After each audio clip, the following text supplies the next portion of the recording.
ಮದುವೆ ಆದ್ಮೇಲೆ ಒಂದ್ 2 ವರ್ಷ ಅತ್ತೆ ಸೊಸೆ ಇದ್ರು ಚೆನ್ನಾಗೇ ಇದ್ರಪ್ಪ ಅವರು. 2 ವರ್ಷಗಳ ನಂತರ ಸಣ್ಣ ಪುಟ್ಟ ತಕರಾರು ಬರೋಕ್ ಶುರು ಆಯ್ತು. ಇದು ಯಾವಾಗ್ಲೂ ಹಾಗೆ, ಜೊತೆಗಿದ್ದ ಹಾಗೆ ಅವರ ಒಳ್ಳೆತನ ಜೊತೆ ಕೆಟ್ಟ ಗುಣಗಳು ಗಮನಕ್ಕೆ ಬರೋಕ್ ಶುರು ಆಗ್ತವೆ. ಜಗಳ ಶುರು ಆಯ್ತು. ಸಣ್ಣ ತಪ್ಪುಗಳು ದೊಡ್ಡದಾಗಿ ಶುರು ಆಯ್ತು. ದಿನನಿತ್ಯ ಜಗಳ ಮಾಡೋದೇ ಉದ್ಯೋಗ ಆಯ್ತು ಇಬ್ಬರು. ಮನೆ ಜನರಿಗೆ ಸಾಕಾಗೋಯ್ತು. ದಿನ ಬೆಳಗ್ಗೆ ಆದ ಜಗಳ, ಮಗನ ಹುಚ್ಚಿಡಿಯಂಗಾಯ್ತು. ಆದ ತಾಯಿಗೆ ಸಮಾಧಾನ ಮಾಡೋಕ್ಕಾಗಲ್ಲ, ಹೆಂಡತಿಗೆ ಬುದ್ಧಿ ಹೇಳಕ್ಕಾಗಲ್ಲ. ಸ್ವರ್ಗೋದ ಪಾಪ ಅವ್ರು. ಆಗಿರುವಾಗ ಒಬ್ಬ ಸ್ನೇಹಿತ ಅವನು ಹೇಳ್ದ, ನೋಡೋ, ಈ ಪಕ್ಕದ ಊರಲ್ಲೊಬ್ರು ಸಾಧಕರಿದ್ದಾರೆ, ಯೋಗಿಗಳಿದ್ದಾರೆ, ಇಂಥ ಸಮಸ್ಯೆಗಳನ್ನು ಸರಿಯಾಗಿ ಪರಿಹರಿಸ್ತಾರೆ ಅವ್ರು, ಹೋಗು ಅಂತ ಹೇಳ್ದ. ಮಾಡೇ ಬಣ್ಣ ಪ್ರಯೋಗ ಅಂತ ಹೇಳಿ ಹೆಂಡತಿನ ಹೆಂಗೋ ಸಮಜಾಯಿಸಿ ಮಾಡಿಕೊಂಡು ಅವ್ರ ಕಡೆ ಕರ್ಕೊಂಡು ಹೋದ. ಅವ್ರ ಮೊದಲ ಮಗನನ್ನು ಕೇಳ್ಕೊಂಡ್ರು, ಏನಾಯ್ತು ಅಂತ ಕೇಳಿದ್ರು. ಈತ ಹೇಳ್ದ, ಅತ್ತೆ ಸೊಸೆ ಜಗಳ ತಡ್ಕೊಳಕ್ಕಾಗಲ್ಲ ಸರ್, ಅಷ್ಟಾಗಿದೆ ಅಂತ ಆತನ ಹೊರಗೆ ಕಳಿಸಿ ಎಲ್ಲ ಹಿರಿಯರು ಹೇಳೋ ಹಾಗೆ ಆಕೆ ಹೇಳಿದ್ರು, ಅಮ್ಮ, ಮುದುಕಿಗೆ ತೊಂದರೆ ಕೊಟ್ಟರೆ ಒಳ್ಳೇದಲ್ಲಮ್ಮ, ನೀನು ಸಣ್ಣ ವಯಸ್ಸಿನವಳು, ಆಕೆ ನೋಡ್ಕೋಬೇಕಲ್ಲ ಅಂತೇನೋ ಒಳ್ಳೆ ಮಾತು ಹೇಳಿದ್ರು. ಬೆಂಕಿ ಆಗ್ಬಿಟ್ಲು ಸೊಸೆ. ಏನ್ರಿ ಇದನ್ನ ಹೇಳೋಕೆ ನಾನು ಕರೆಸಿದ್ರೆ ನೀವು? ನನಗೆ ಗೊತ್ತು, ನೀವೆಲ್ಲ ಸೇರಿ ಸಂಚು ಮಾಡಿದ್ದೀರಿ, ಬರೀ ನನಗೆ ಬುದ್ಧಿ ಹೇಳ್ತೀರಿ ನೀವು, ಆ ಮುದುಕಿಗೆ ಏನು ಹೇಳಲ್ವಾ ನೀವು ಅಂತ ಜೋರು ಮಾಡಿದ್ಲು. ಆಗ ಯೋಗಿಗಳು ಹೇಳಿದಂತ, ಅಮ್ಮ ಕೋಪ ಮಾಡ್ಕೋಬೇಡ, ಇದು ಒಂದು ಸಲಹೆ, ಇನ್ನೊಂದು ಸಲಹೆ ಬೇರೆ ಇದೆ ನನಗೆ. ಮೊದಲಿಂದ ಇಷ್ಟ ಆಗ್ತಿದ್ರೆ 2ನೇ ದಿನ ಖಂಡಿತ ಇಷ್ಟ ಆಗತ್ತೆ. ಅದು ಏನದು ಅಂತ ಬೇರ್ಸಿದ್ಲಕ್ಕೆ.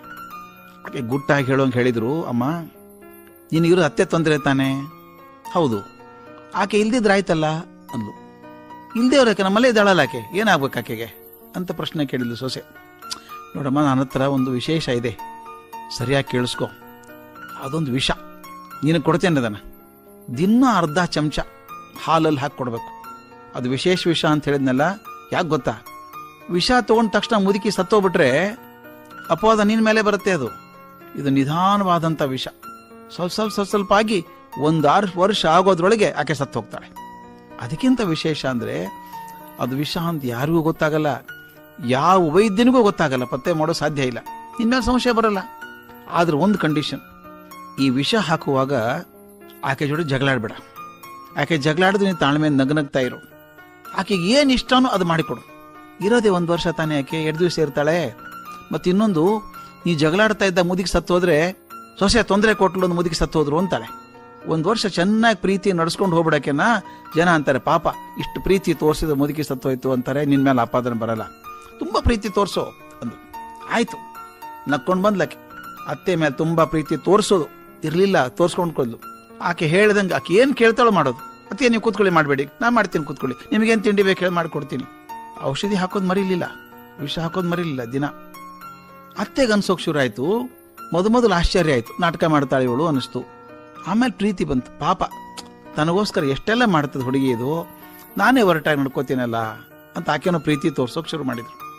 ಒಂದು 6 ತಿಂಗಳಾಗೋದ್ರೊಳಗೆ ಇಬ್ರು ಒಬ್ಬರನ್ನೊಬ್ಬರನ್ನ ಎಷ್ಟು ಪ್ರೀತಿ ಮಾಡೋಕ್ ಶುರು ಮಾಡಿದ್ರು ಅಂದ್ರೆ ಬಿಟ್ಟಿರೋಕ್ಕಾಗಲ್ಲ. ಅತ್ತೆ ಸೊಸೆ ಅಂತ ಹೇಳ್ಬೇಕು ಮಂದಿಗೆ, ತಾಯಿ ಮಗಳಿದ್ದಂಗಿದ್ರು. ಒಂದ್ ದಿವಸ ಸೊಸೆ ಆ ಯೋಗಿ ಕೆಳಗಡೆ ಬಂದ್ಲು, ಕಾಲಿಗೆ ಬಿದ್ಲು, ಘೋ ಅಂತ ಹತ್ಬಿಟ್ಲು. ಏನಾಯ್ತಮ್ಮ, ಅತ್ತೆಗೇನಾಯ್ತು ಅಂತ ಕೇಳಿದ್ರು. ಆಕೆಯಲ್ಲಿ, ಸ್ವಾಮಿ, ನಮ್ಮ ಅತ್ತೆ ದೇವರಂಥವ್ರು, ನಾನ್ ತಿಳ್ಕೊಳ್ಳಾರ್ದೆ ಜಗಳಾಡ್ತಿದ್ದೆ, ಇಷ್ಟು ದಿವಸ ವಿಷ ಹಾಕ್ಬಿಟ್ಟಿದ್ದೇನೆ, ಆದ್ರೂ ಸಾಯೋದು ಬೇಡ ಸ್ವಾಮಿ, ಅದಕ್ಕೇನಾದ್ರೂ ಬೇರೆ ಔಷಧಿ ಇದ್ದರೆ ಕೊಡಿ ಬದುಕಿಸೋ ಅಂತದ್ದು ಅಂತ ಹತ್ಲು. ಯೋಗಿಗಳು ಹೇಳಿದ್ರಂತೆ, ಚಿಂತೆ ಮಾಡಬೇಡಮ್ಮ, ನಾ ಕೊಟ್ಟದ್ ವಿಷ ಅಲ್ಲ, ಪುಡಿ ಸಕ್ಕರೆ ಕೊಟ್ಟದ್ದು, ಅದು ಆಕೆ ಕೃಷಿ ಅಲ್ಲ, ಅದು ನಿನ್ನ ಹೃದಯದ ವಿಷ ತೆಗೆಯುವಂಥ ಔಷಧಿ ನಾನು ಕೊಟ್ಟದ್ದು ಅಂತ ಹೇಳಿದ್ರಂತೆ. ಅತ್ತೆ ಸೊಸೆ ತಾಯಿ ಮಗಳಂಗೆ ಚೆನ್ನಾಗಿ ಬದುಕಿದ್ರು. ನಾವು ಹಾಗೆ ಅಲ್ವಾ ಸ್ವಾಮಿ? ಮತ್ತೊಬ್ಬರ ತಪ್ಪುಗಳನ್ನು ನೋಡ್ತಾ ಹೋದ್ರೆ ಮನಸ್ಸು ಕೆಟ್ಟು ಹೋಗ್ತದೆ. ಬದಲಾಗಿ ಅವ್ರು ಇರುವಂತ 4 ಒಳ್ಳೆ ಗುಣಗಳನ್ನು ನೆನೆಸ್ತಾ ಹೋದ್ರೆ ಬದುಕ ಸುಂದರ ಆಗ್ತದೆ, ಮನಸ್ಸಿನಲ್ಲಿರೋ ವಿಷ ಕಳೆದು ಹೋಗ್ತದೆ.